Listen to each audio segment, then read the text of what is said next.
Psst. Do you hear the silence? It doesn't have to be silence if you would just go ahead and promote your business. If you have a service, a business, or products that are parenting related, helping the lives of parents, helping the lives of children, anything educational that you're doing, a book that's coming out and you want to promote it, this is the ad space for you. Cozy Womb Podcast is providing people the opportunity to go ahead and promote their own business, service, or product, okay? I have pre-roll space, I have mid-roll space, so just let me know. You can email me at cozywombbmama@gmail.com, or you can DM me on IG or Twitter at Cozy Womb Pod. Let's get back into the show. So welcome to Cozy Womb Podcast. I have fam in the building. I have Anika here. And we're just going to go through a day in the life of what she does and how she moms. So welcome, lady. Thank you. Thank you. So how many children do you have? I have 3. I have twin boys that are 6 years old, and I have a newborn. She's a little over a month right now. Dandy. Mm-hmm. Okay. And how do you feel as a mom of 3? Oh man, it's stressful at times, but you know, we doing it. You just got to put everything into it. You know, you definitely have to be strong. You have to just take it day by day, really. Okay. And I want you to finish this sentence or fill it in. Being a mom feels blank some days and blank on others. Being a mom feels stressful some days, but fulfilling others. Okay, I'll take it. All right. Okay, so a day in the life is just a rundown of a typical day in your life as a mom. So tell me what happens for a typical day for you from 6 a.m. to 11 p.m. And I'm going to just give you this space. Okay, 6 a.m. to 11 p.m. So my 2 boys, one of them is, I don't really like the word disabled, so I'm going to say differently abled. So he is nonverbal. You know, he says maybe 5 words. He's in a wheelchair. So my typical day is not very typical. 6 a.m. is usually when he stirs up or wakes up or whatever. And since he can't move on his own, we have to do everything for him. So that's usually, you know, all right, let's get up. Let's start getting dressed for school. Him and his brother actually goes to the same school finally. He used to go to a school that has like a medical school that had nurses and stuff, but now they're both in public school in kindergarten. That's good. They're both excited about that. So we get them ready, get them fed. Usually my husband gets the boys dressed while I breastfeed the newborn. You know, we all wake up at the same time. That's our routine. Get dressed. School starts around 8 o'clock. You know, we feed them or whatever. And it's funny because all 3 of them eat differently. Oh, wow. So Carter's the typical. He, you know, eat pancakes and sausage and whatever for breakfast. Yeah. Kason is the differently abled one. He has a feeding tube in his stomach. So we feed him through his stomach. And then Chloe, the baby, she breastfeeds. So from the outside looking in, it looks like chaos. But you know, we it's just a routine for us. It's like clockwork. Okay. Then they go to school at 8, and Dad does a drop off, and I stay with Chloe. So you know, I don't know if you know. Oh, did you breastfeed with your girls? Yes. I only breastfed up to 4 months because both of them felt like they had teeth. Listen, 4 months, that's a big deal. I mean, 1 day is a big deal. Yes. So you know, she's just up under me the whole time. So While the boys are at school, that's my time to, be with her, or whether I'm cleaning or washing or whatever. But it's also important that I take time for myself, whether it's a 10-minute shower, whether it's a nap with her, checking emails, or that's my time. And then my husband, he works. So then what's that? I'm gonna say that's about till like 2:00. That's when the boys get off. They come home from school, and then that's the second set of chaos. The first chaos is in the morning. Yeah. When they come home from school is the second set of chaos a little bit. But like I said, we do it like clockwork, so it's it's easy to us. We give baths, we do Kaysen's feeding again, do all that, and then we do homework. We have a block set of homework. A block set out, to do homework time, and whatever therapies Kaysen needs to do. Let's see what else. About 7:00 is when we start winding down for bedtime. We do bedtime stories. We do whatever to kind of less stimuli, the better. And we in bed by 8:30, hopefully 9:00. And Sean does the bed routine for them, because my bed routine is cleaning and washing bottles. Yeah. Cleaning up after all the playtime and everything. And then that's it. Then until 11, I would say we really watch Kaysen, because like I said, he doesn't. If he's uncomfortable while he's sleeping, me and you, we could just turn over and switch a pillow or whatever. He can't do any of that. So you would have to do it. Right. So we have a camera on him, so we can hear whether as soon as he's rustling or making any type of noise. So that's usually till 11. Like 11 is when he actually stops and finally goes to sleep. So if he's uncomfortable, whatever, we call him can you flip him like a pancake? That's literally what we do, flip him on the other side. And yeah, these days we don't get much sleep because of the baby, but that's what you sign up for. That's newborn life. Some newborns, they sleep all night, and God bless them. This one ain't the one.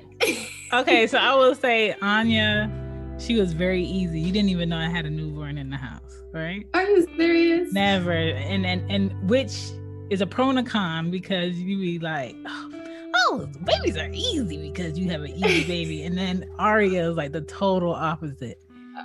From inside, she's been a nuisance. Girl, why are you I couldn't juice while I was pregnant with her. I couldn't eat salads. I couldn't have fruit. And then she came out and she's 3. She's gonna be 4 in April. She just started eating veggies. She just started eating trying different fruit. And Anya was so easy. So even up until last night, I have a queen size bed. She has her own bed. Her and Anya share a room, and she was sleeping in my back. So some kids are just different. So for you, what I would say with breastfeeding is not for everybody, but it is super cost efficient if you can deal with it. But I hate when people make women feel guilty because they don't breastfeed. It's not for everybody. Right. Every child is not going to latch on or want that. Some kids are super fussy, and then I don't know what it is, but I just feel like babies today are way more advanced than we were as babies. Oh yeah. And I feel like they get their teeth in earlier. Because let me tell you, Chloe was born with a tooth. See?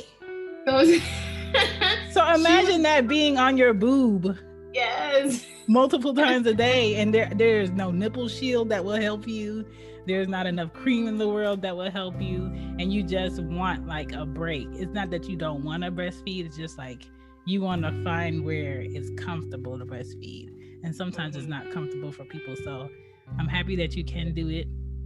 What I felt when I was breastfeeding is no one prepares you for the fact that, you're not pregnant anymore, you can kind of eat regular.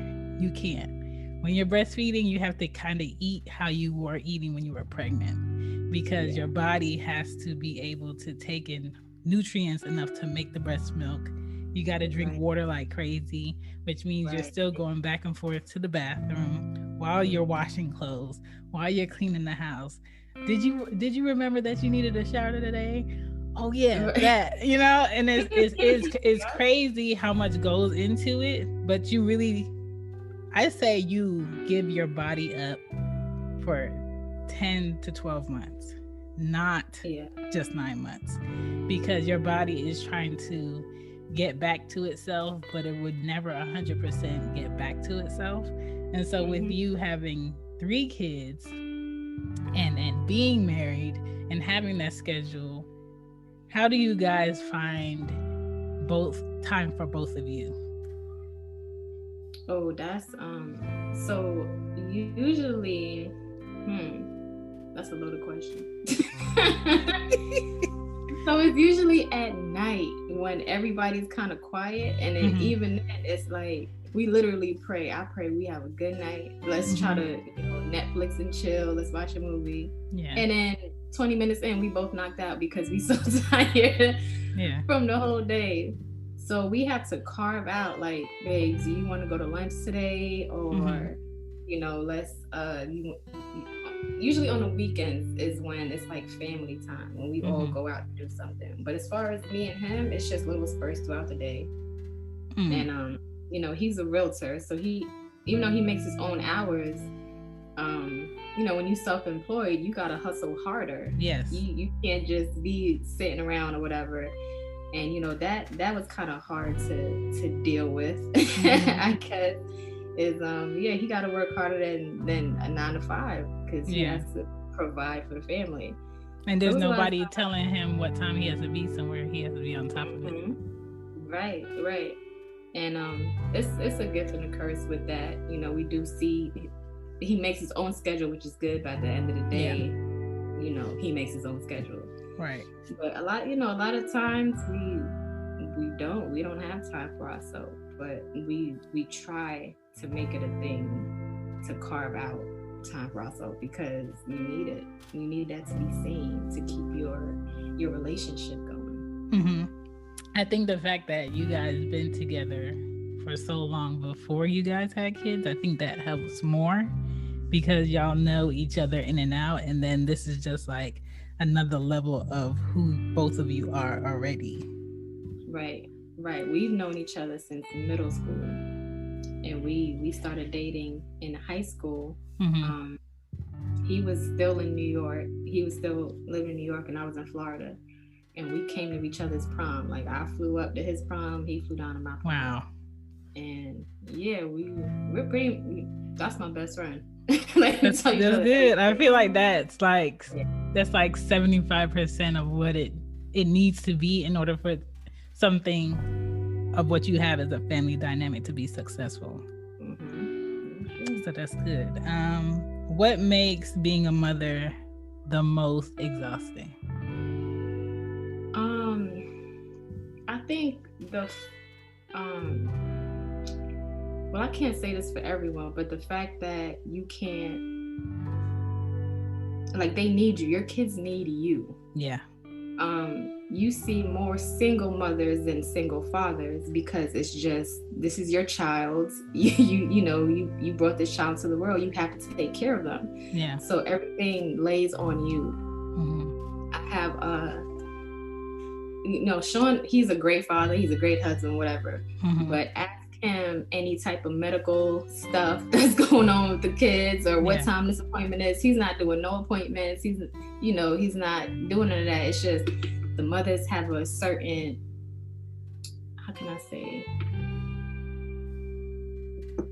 I can't find a word, but it's just, we just have a certain instincts that the fathers don't have.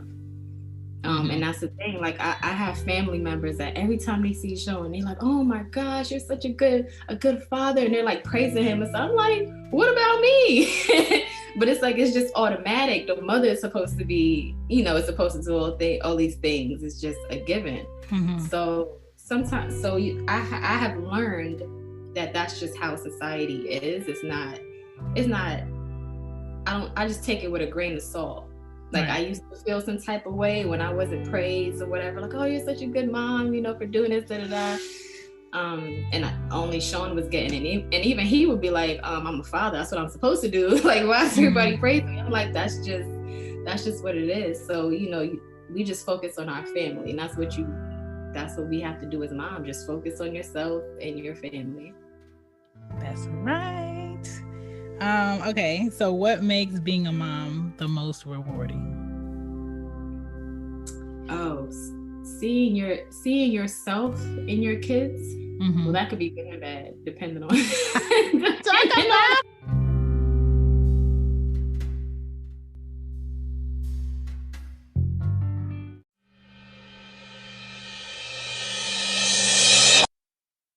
Hey there, people. Hope you're enjoying the show. Don't forget to check out Cozy Womb Shop, okay? The link is in the bio. You can also reach the shop at www.whoisshan.com. On Cozy Womb Shop, my thing that I'm going for right now in the t-shirts is good colors, good fun colors for the kids, for mom, for dad, unisex, and some new masks and some new colors. And I'm focusing on spreading love and getting love, okay? So on there, find what you're into. I have stickers, I have hoodies, and I have mugs, okay? But we got to get into this new season of Cozy Womb Podcast while you enjoy your merch. Let's go. Hey moms, are you looking for something stylish to put on, some good accessories, and some must-haves for women? Things that make sense, that snatch us in the right way. Okay, look no more. Chris has you set up, okay?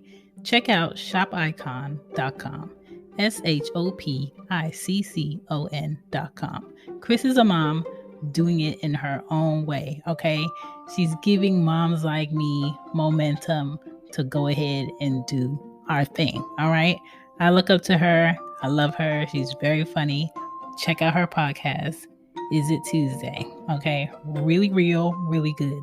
You can find her and her products on the site. She has shoes, intimate gear, and new arrivals and more. She even has some vintage-like items on Once Upon a Time. Okay, has some great pieces and they do go fast. So pay attention and make sure you know when she's about to do a drop. Okay, my favorite items that she has that I'm always reading up on is definitely those satin line caps. Okay, because when the hair is done and the hair is moisturized, you can get the things done. So please check her out and follow her on IG at shop.icon. Peace.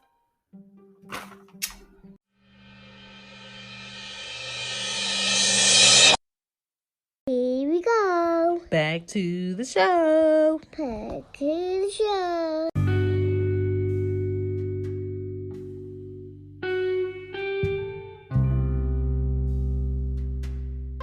Talk about it. It's Carnival, crack up. When he act, I'm like, Sean, that's you. That's your kid. But let him come home with some good grades. Mommy, I did this. I'm like, yeah, that's because I'm your mom. Whatever. Right. But, Right. That's true. Moments like that, I really made this little human, this human being. Yeah. And I just stare at them all day. It's either, oh my God, you're so handsome, or you so smart, or seeing him get things when you're teaching him or doing homework. Mm-hmm. That's exciting to me. Oh my gosh, good job, or that's a really good word that you use, and then he's just lighting up. So that's that is my favorite part. Seeing them learn quicker and they're more efficient than you were. I like to see that my kids were better than me. And I don't understand how parents see their children as competition. I don't see like that. I want them to be better. And I purposely, with Anya, my oldest, I teach her sooner than when she's actually going to get it in school, because I know how I struggled in school on some things, and I want her to be quicker about it so it's not a surprise. Right. She's really good at it. I applaud you. Anya is smart. That little girl. Sometimes too smart. And I know, right? She's very intuitive, and she picks up on moods in a very smart way, which will help her, especially as a girl. Oh, yeah. But she's super sensitive too, and I'm not used to that because I grew up with all boys in the house. So I'm just like, girl, it's not that deep. but it's nice to see her in that way. So I will agree with that. My next question is this, but you kind of answered it. How has having a supportive husband and family helped you be a great mother for your children? Oh, listen, I applaud all single mothers. I don't know, Shan. I don't know. I lay heavily on him when it comes to I'm not a boy, so there's certain things I don't understand that Carter would do or have feelings for. Like, one of the things is school. So Sean is he's heavy into sports and not so much the schooling. He always say instead of a student athlete, he was an athlete student. So he was first a football player, and then the grades came after. And Carter's like that too. So he he's only in kindergarten, so we're kind of catching up with everything. But he's more active and more he's an extrovert, and just like Sean, and I'm an introvert. So a lot of the things, he's very witty. He'll snap at, not really like snap. It'll be rude to me, but it's his personality. And Sean gets his personality. Yeah. Because that's how he was as a boy. Right. So I'm like, Sean, talk to him, because if I talk to him, it's gonna turn into an argument. Yeah. So he has his role in things that I can't deal with, or I can't, talk Carter or Kason through. He is like I said, I do all the appointments, I do medications, I do their histories and stuff like that, but he's been very supportive. I don't know what I would do without him, honestly. That's good. And he reminds me that every day, every little argument. People like, what if I was to leave you and take all three of my kids with me? Right. I'll be like, take them. You're going to come right back. Right. Okay. What is some advice you would give a mother who wants more kids? Who wants more kids? Yeah. I mean, I thought I would have stopped at, I had they were twins. Yeah. And I thought that was it. But I mean, that's your personal choice. If you can do it, if you feel like you have the support system, even if you don't have a support system like family and stuff, there's other people. Yeah. I mean, I've met strangers that are that I'm closer with than my blood family. Hello. Exactly. Yeah, that's true. Yeah, and then I mean, there's been instances where family hasn't come through for me, and I had to make a big decision in my life based on that. But I won't go into it.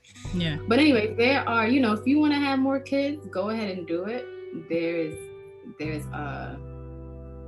let's see, whatever problems you're dealing with, there's doctors, there's therapists. Yep. There's as far as you being pregnant, there's so much more now as far as options than I had 6 years ago when I had the boys. Like, I wasn't thinking about a doula. I wasn't thinking about, I've interviewed so many doulas on here. Yeah. So I wasn't thinking about home birth or natural. I just they were just like, okay, we're gonna have a C-section. Then I'm like, okay. But now I came in there with a list of questions for my doctor. Like I'm interviewing my OB. Like, are you comfortable with, me doing a vaginal birth? Just because I had a C-section don't mean that you have to keep having C-sections. Yeah. So just make sure you can mentally do it. Yes. And even if not, like I said, there's always therapy. A lot of insurances pay for therapy, which I didn't know. So I took advantage of that. And your job will pay for therapy sessions, depending on where you work. There's a lot of things people don't take advantage of because they don't know. So yeah, exactly. And Google is a very good thing. If you don't know it, just Google it or ask somebody. Yeah. Never be afraid to ask for help. Yeah. I knew when you had the boys, I was like, oh, she not done.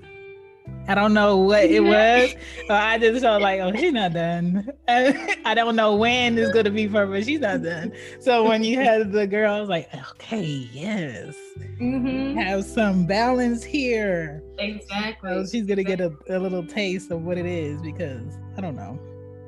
Girls are another level. That's what I hear. Yes, they're another level. No, I'm excited. She already got her own little personality now, so yeah, I'm excited. You should. You already see how Ari sleeps. Yeah, that girl is sassy through and through. Okay, through and through. Girl so sassy. Yes, and I'm just like, you know what? I can't even be mad at you because I was a terrorist to my mom. So okay. What did you feel? What did you not feel prepared for as a mom enough while momming? Like something you realized while you were in it that you didn't feel prepared enough for?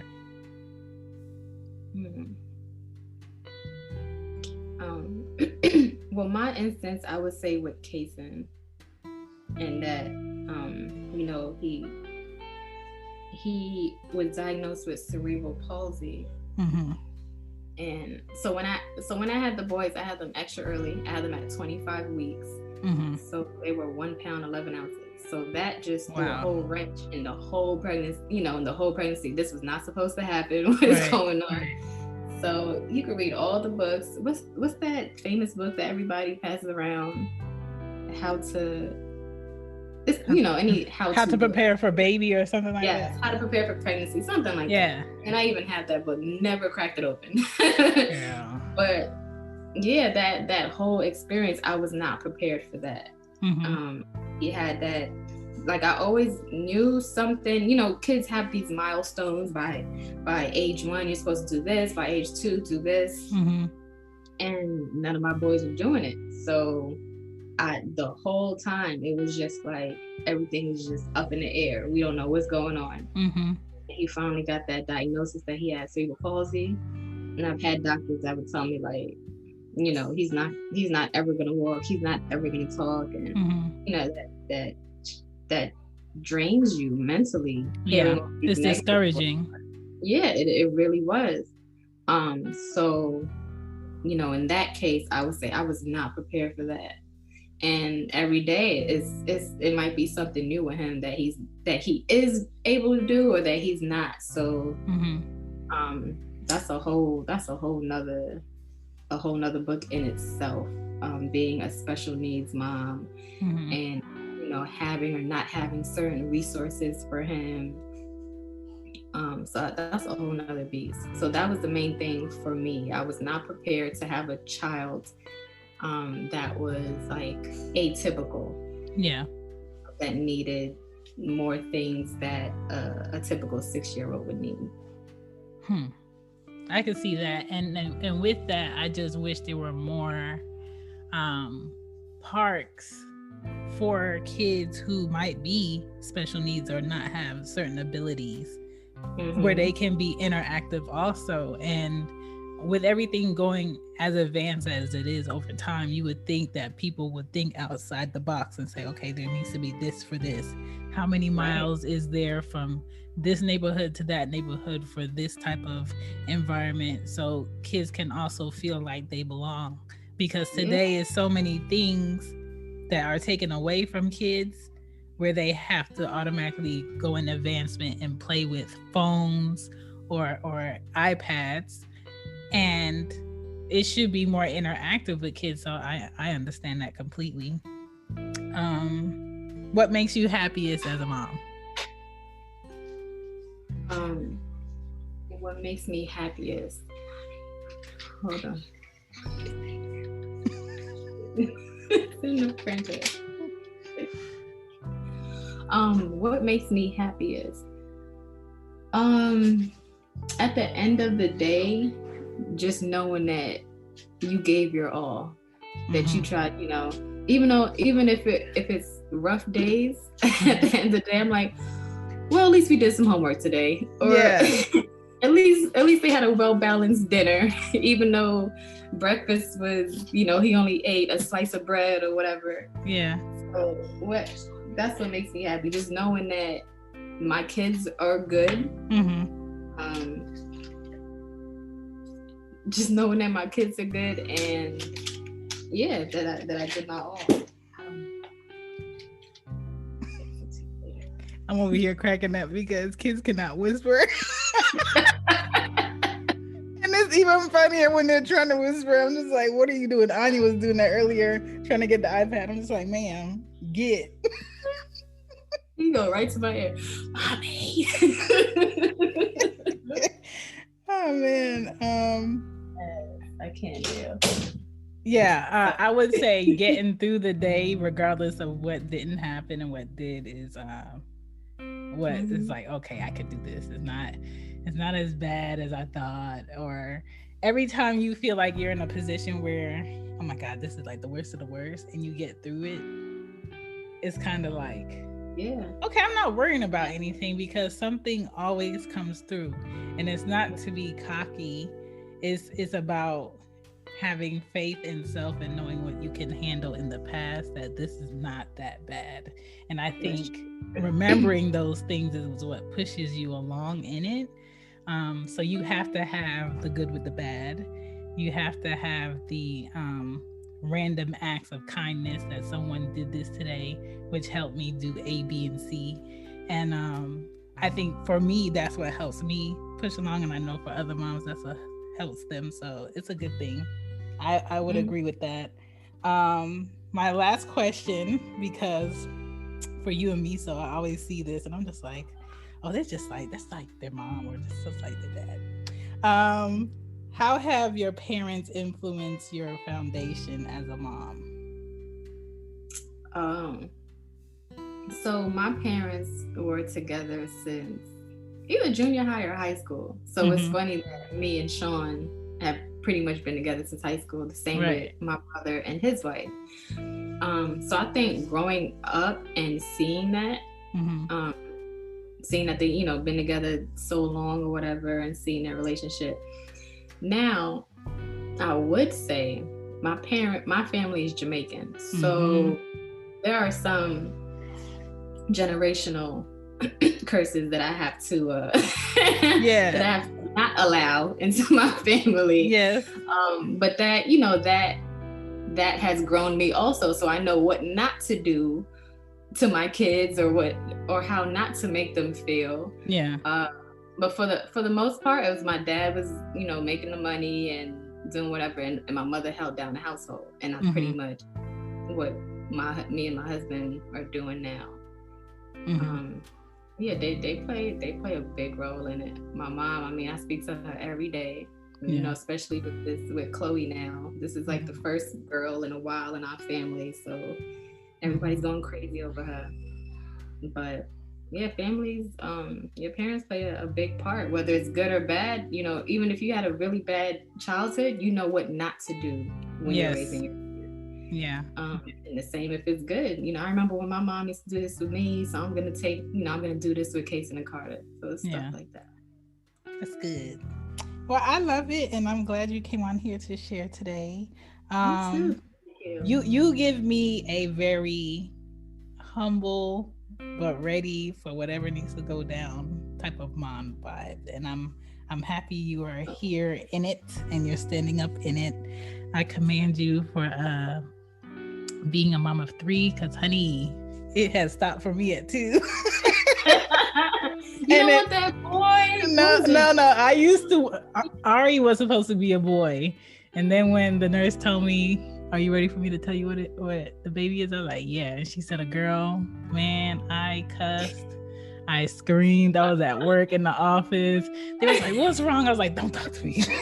Like, I had the registry in like yellow and green just in case. And I was just so irritated. And I was like, the Lord is laughing at me. And I'm not about to allow him to get jokes off for a third. So I'm done. And I think my perspective of being like the youngest and the only girl, I think it's my job to give them all the game I can from what I've experienced as a girl, being around a lot of boys. So I'm just going to leave it at that. And I have a lot of boy nephews and I have a lot of girl nieces. But for the most part, I feel like I'm closer to the boys. So I just, I pick and choose who I allow them to be around. And I think it's super important for us to pick our people that make our families better, and pick the kids that your children interact with a lot better. And I think it's going to help them balance out. But when it comes to like momming and parenting, I feel like you're in a great position because you have a supportive husband, you have a foundation of your mom and dad being good examples of that. And I feel like you making a choice to pick who your family is by action is a very smart way to go, because that's just how I do it. Yeah. And so I wish you the best, and I hope you have a productive day. And I think as the kids get older, balancing out time with Sean will be a lot easier. Yeah, we're working on it. I'm happy. Yes. But thank you for coming on Cozy Womb Podcast today. You're the first mom I'm doing a day in the life with, so I'm glad I got you on here. I've been wanting to get you on an episode for like 2 seasons ago, but I was like, what am I going to talk about? And so I'm coming on, this is for season 11, so I'm just like, let me just get her on here. So I'm glad to be here. Thank you so much. You're welcome. Enjoy your day. So now he doesn't have to whisper. I know, right? Bye. Bye.